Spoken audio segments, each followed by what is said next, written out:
훅 인터뷰. 모두를 위한, 모두를 향한, 모두의 궁금증 훅 인터뷰. 코로나 4차 유행 쉽게 꺾이지 않고 있습니다. 정부는 현행 거리두기를 2주 더 연장하기로 했습니다.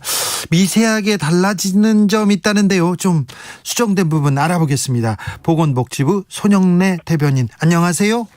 예, 안녕하십니까. 고생이 많으세요. 예, 아닙니다. 수도권 거리두기 4단계, 비수도권 3단계 2주 더 연장됐습니다. 연장된 배경이 무엇입니까?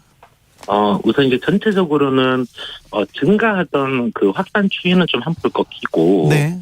더 이상 증가하지 않는 좀 정체 양상은 나타나는 중입니다. 네. 다만 이제 아직도 이 하루 평균 환자가 한 1,500명 내외로 상당히 많은 규모의 환자가 발생하고 있어서, 예.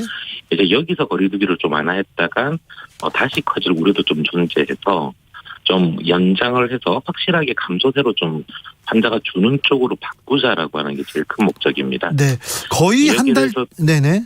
예, 되게 특히 이제 또 휴가철이 좀 덜 끝나 있어서 아직 휴가철이 남아 있는 부분들이랑, 예.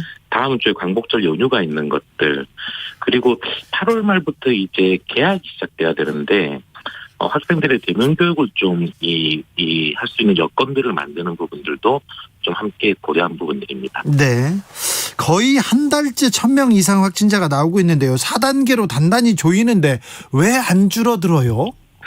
이게 아마 여러 요인들이 있을 것 같은데요. 예. 델타 바이러스 전파력이 좀 빠르다든지, 혹은 이동량 감소가 조금 생각만큼 많이 감소되지 않는 부분들은 있습니다. 예. 다만 그렇다 하더라도 이게 2주 연속 지금 하루 평균 환자 수는 한 1,500명 정도로 지금 정체돼가고 있는 국면입니다. 네. 특히 조금 분리해서 보면 유행 중심 지역이었던 수도권 같은 경우는 한 2주 동안 지금 900명대에서 조금씩 줄고 있습니다. 네, 수도권은요. 네. 예. 제가 3주 전에가 한 990명이 평균 환자 수였는데 하루에. 예. 요번 주는 910명 정도입니다. 그래서 수도권은 좀 주는 추이로 아주 천천히 줄고 있지만 주는 추이로 가고 있는 중이고, 비수도권은 계속 증가하다가 증가폭이 좀 떨어지면서 이번 주 들어 좀 정체되는 양상이라서 현재 어느 정도 좀 이렇게 변화들은 나타나고 있다고 보고 있는 중입니다. 네. 거리두기 계속 2주씩 연장하고 있는데, 그래서 국민들 피로도가 더 커지고 있다, 이런 지적은 잘 알고 계시죠? 예, 그렇습니다. 사실 국민들께서도 워낙 이런 부분들 때문에 피로감도 커질 거고, 불편이나 또 생활의 지장도 좀 있을 거라서 거기에 대해서는 참 안타깝기도 하고 저희도 참 송구합니다, 이 부분들은. 다만 이제 아까 말씀드린 것처럼 이 델타 변이의 전파력이 좀 강해서 좀 쉽게 유행을 꺾어내는 전환들이 좀 느리게 나타나고 있다고 보고 있고, 반면에 지금까지 했던 거리두기로 분명히 유행이 더 증가하지 않게끔 하는 성과는 좀 나타나고 있어서 이번 2주간만 좀 더 노력한다 그러면 이게 유의미하게 좀 감소하는 국면으로 갈 수 있지 않을까라고 믿고 있습니다. 조금만 좀 더 참고 좀 함께 노력해 주시면 감사하겠습니다. 2주만 참으면 줄어들까요? 지금 말씀드린 것처럼 수도권 쪽은 계속 좀 줄어드는 이 패턴이었기 때문에, 네. 저희가 수도권 같은 경우는 6월 말부터 시작해서 불과 4주 만에 하루에 한 300명대 환자가 900명대까지 뛰었습니다. 네. 그렇게 빠르게 증가하고 있던 것들이 지금은 이제 더 이상 증가하지 않고 조금씩 떨어지고 있는 상황이라서 분명히 어느 정도 좀 효과는 나타나고 있는 것 같아서, 여기서 조금 더 힘을 내면 분명히 이렇게 좀 유의미하게 떨어지는 국면으로 갈 수 있지 않을까라고 생각하고 있는 중입니다. 이제는 비수도권이 더 문제인 것 같습니다. 예, 그렇습니다. 비수도권이 지금 계속 증가하다가 저희가 일괄 거리두기 3단계 적용한 지 지금 2주가 지나고 있는데, 현재는 하루에 한 500명대 중반 정도로 좀 정체되는 경향은 나타나고 있습니다. 네. 이게 조금 더 확실하게 이제 안 증가하고 좀 줄어드는 모습들이 나왔으면 좋겠다는 판단들이고요. 이게 지역별 편차가 있어서 어떤 지역들은 그다지 환자가 안 많은가 하면, 현재 그 대전 쪽을 중심으로 한 대전과 충청권, 그리고 부산, 대구와 경남, 제주 등 같은 경우가 이제 좀 인구 대비 환자 발생이 상당히 많습니다. 네. 이들 지역이 지금 일부 지역들은 아예 거리두기를 4단계로 올린다든지 방역을 계속 강화하면서 관리를 하고 있는 중이라서, 좀 어느 정도 2주 정도 지나면 이들 지역의 유행이 좀 잡히기 시작하면은 비수도권 쪽도 좀 줄어들기 시작하지 않을 거라고 생각합니다. 엄재현님께서 더 강력한 조치는 없나요? 해야 합니다. 이렇게 얘기하는데요. 4단계 만약에 2주 동안 감소세로 접어들지 않을 경우 4단계보다 더 강력한 조치가 취해질 수도 있습니까? 그러면 어떤 조치가 취해지는 거죠?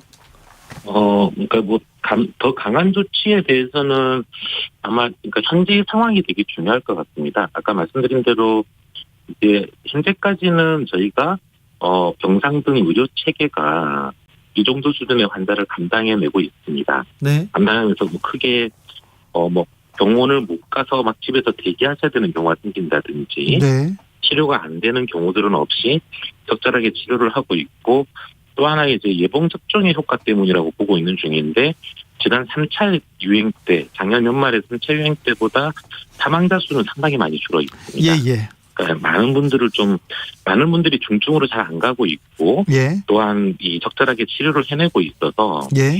예전에 3차 유행 때보다는 거의 한 4분의 1, 3분의 1 수준 정도로 사망자 숫자는 작은 편이라 이 정도면은 지금 저희가 계속 의료체계가 좀 감당을 해낼 수 있다라고 보고 있는 중입니다. 위중증 환자 여기서 계속 증가하면 그때부터 좀 문제라서 네.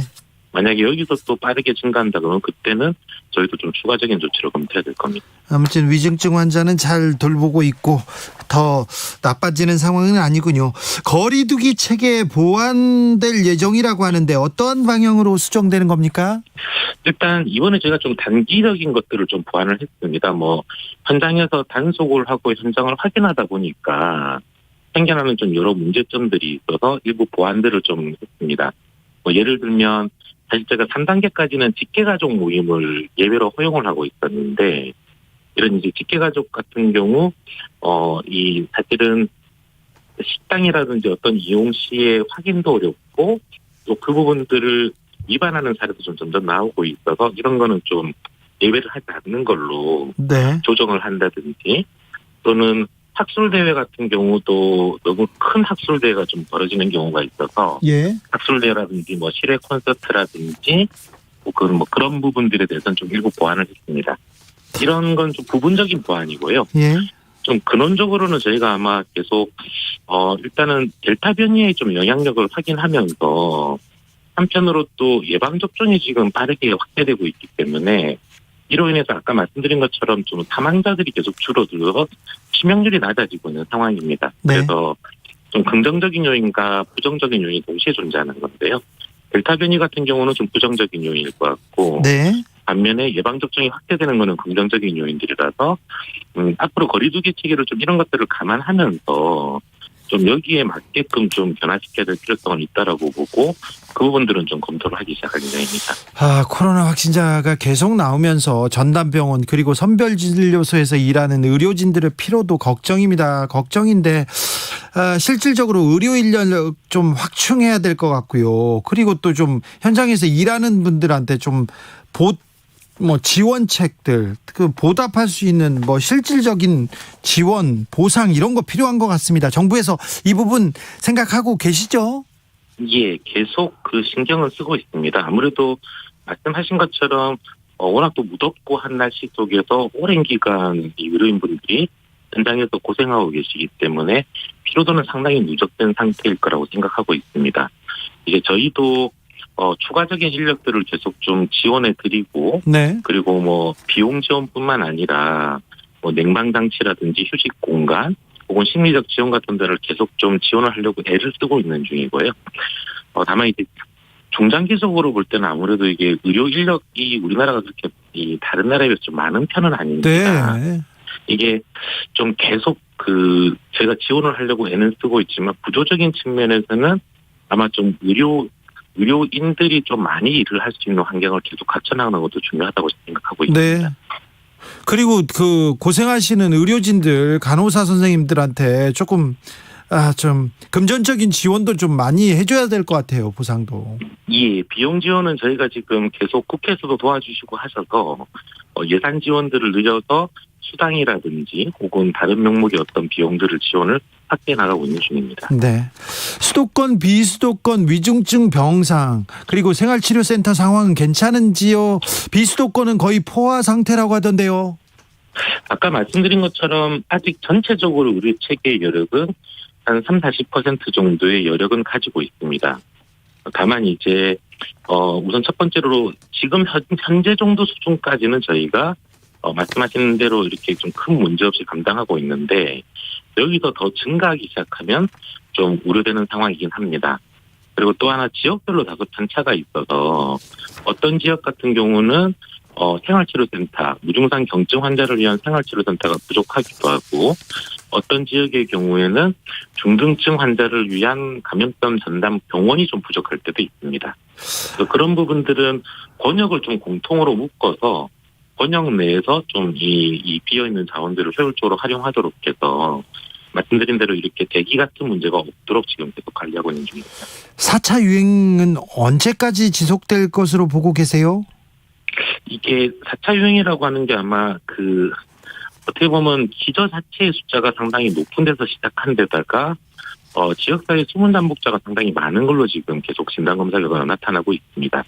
또 하나 델타 변이가 확실히 좀 예측과는 다르게 굉장히 빠른 전파력을 보이고 있어서 이 거리두기를 통한 억제 효과가 생각에 맞게 빨리 이렇게 나타나고 있지는 않습니다. 그래서 어느 정도 4차 유행을 전체적으로 다 안정화시키는 데는 시간이 좀 걸릴 거라고 보고 있고 다만 말씀드린 것처럼 좀 어느 정도 꺾어 나가고 있기 때문에 이제부터 예방접종이 확대된 것과 맞물려 들어가면 그래도 차근차근 좀 유행을 통제해 나가는 그런 이 시기로 갈 수 있지 않을까라고 기대하고 있는 중입니다. 마지막으로 묻겠습니다. 11월이면 70% 접종하고 국민들 집단 면역 가능합니까?